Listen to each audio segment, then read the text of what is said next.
Welcome back to English 4.0, the radio show. Let's go!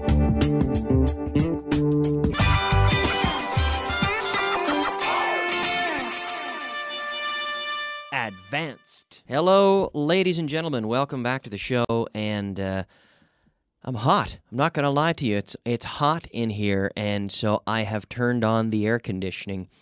I don't know if you can hear the gentle whooshing sound of the air conditioning here in the studio. I hope you can't, and you probably can't, but I'm not going to lie to you. It's hot in here, so I turned it on. And I think I should just be upfront with that. If you hear the sound, that's what it is. It's no technical problems. It's just the little bit of air conditioning. This is what happens when you take a Canadian guy and you put him in Madrid in July. He gets hot. So I had to do it, folks. I had to turn on the air conditioning. But we'll start class number 193 with a little review of yesterday. Now, we looked at the passive voice yesterday. And so today, to be a little bit different, to do things in a slightly different way, let's try this with a little bit of translation. Yeah, a little bit of translation. Translation. Ah, yes. Wow, we haven't heard that little jingle for a while. It is time for a little bit of translation today with the passive voice. So remember, we have the verb to be. We always use the verb to be. We conjugate that verb to be according to the appropriate tense. And then we add the participle, which is the third column. So the first one, for example, se está haciendo. Haciendo. So this is present continuous. But we have the verb to be carrying the tense. So we say it's being done. Right?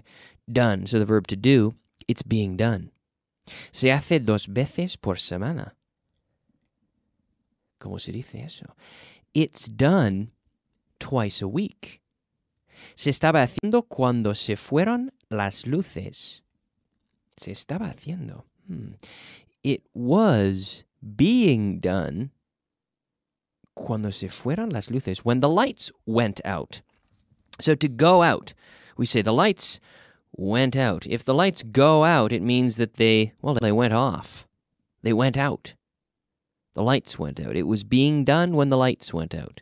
Se hizo ayer. It was done yesterday. It was done yesterday. All right. Se va a hacer. It's going to be done. It's going to be done. Going to. So think of that going to like one word. Going to. It's going to be done. Se hará en un futuro próximo. Now, no, we don't say the next future. We say it will be done. Yes, it will be done in the near future. El futuro, un futuro próximo. The near future. It will be done in the near future. All right, number 7, se ha hecho varias veces. With the contraction? Okay. That's right, it's been done several times. It's been done several times. Varias veces. Several.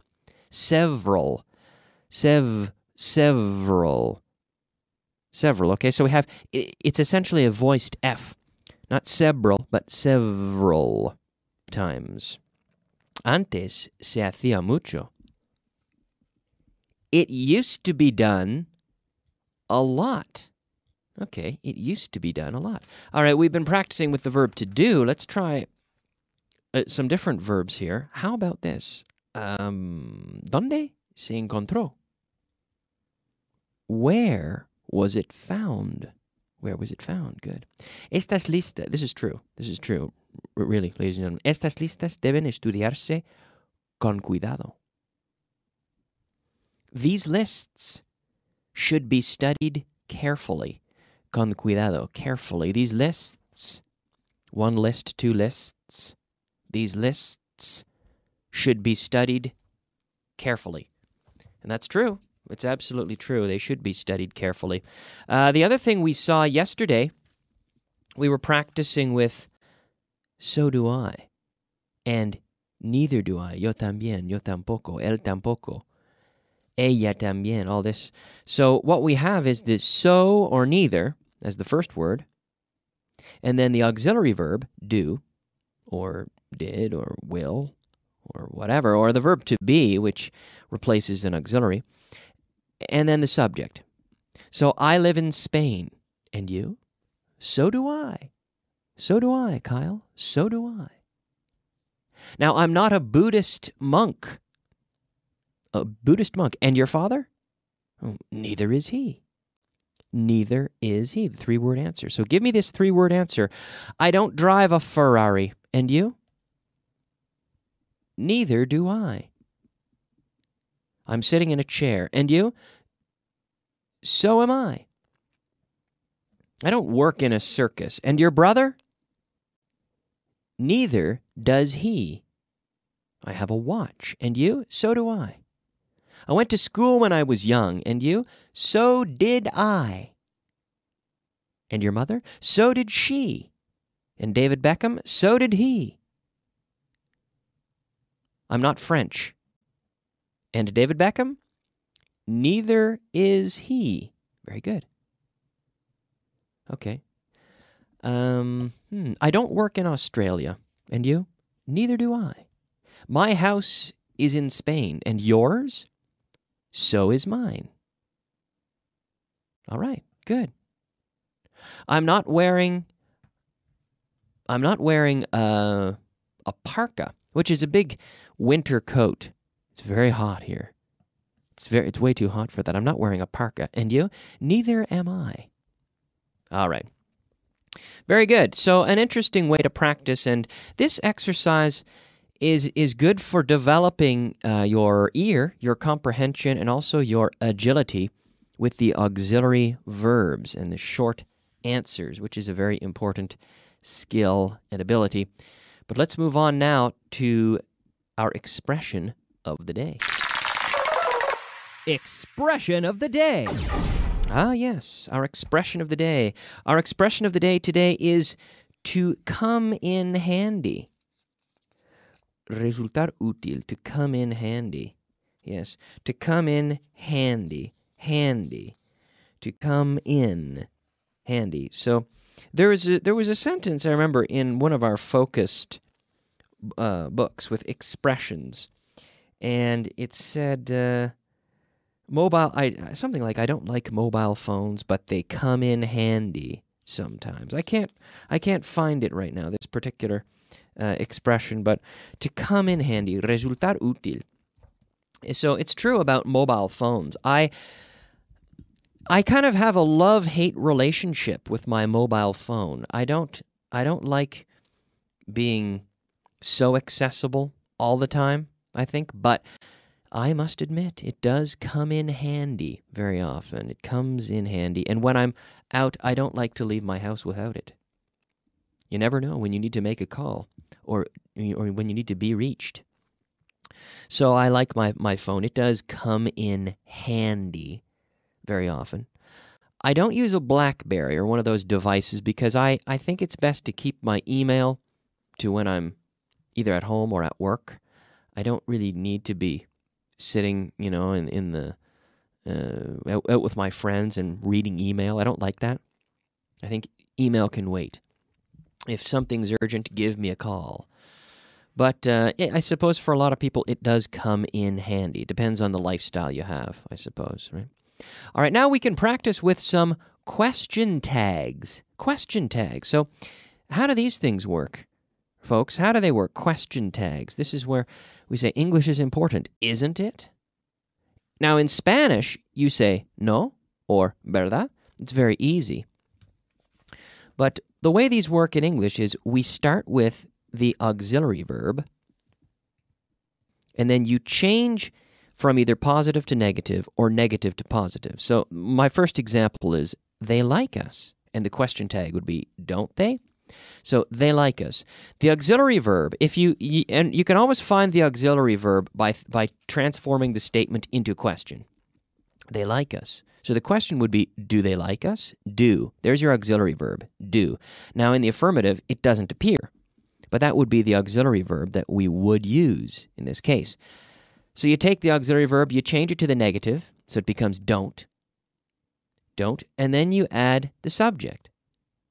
So they like us.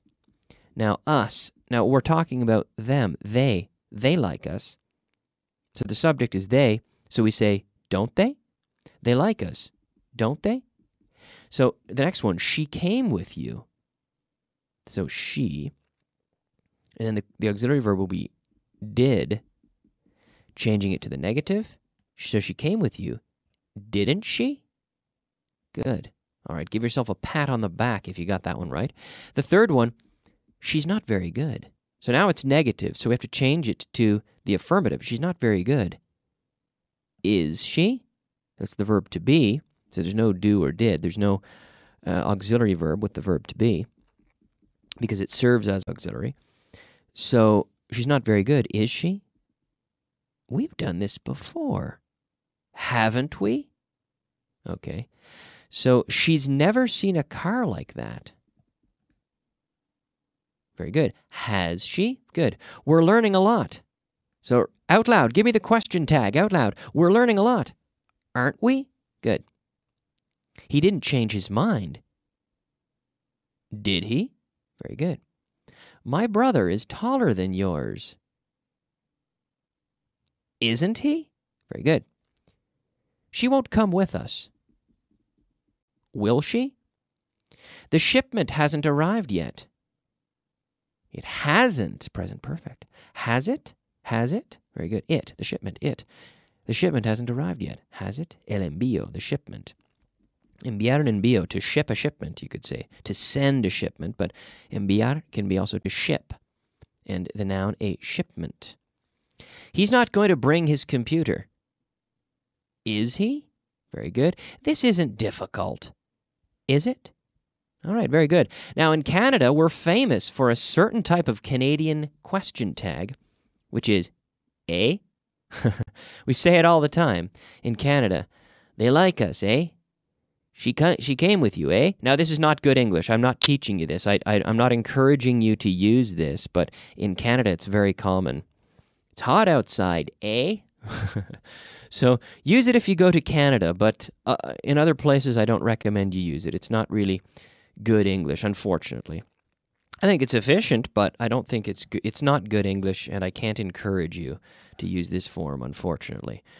So it's good to think of the proper English question tag. Let's move on now and take a look at our vocabulary of the day. Vocabulary of the day. All right, friends, it is time for the vocabulary of the day, our 5 words of vocabulary. And our first word today is, in fact, 3 words in Spanish.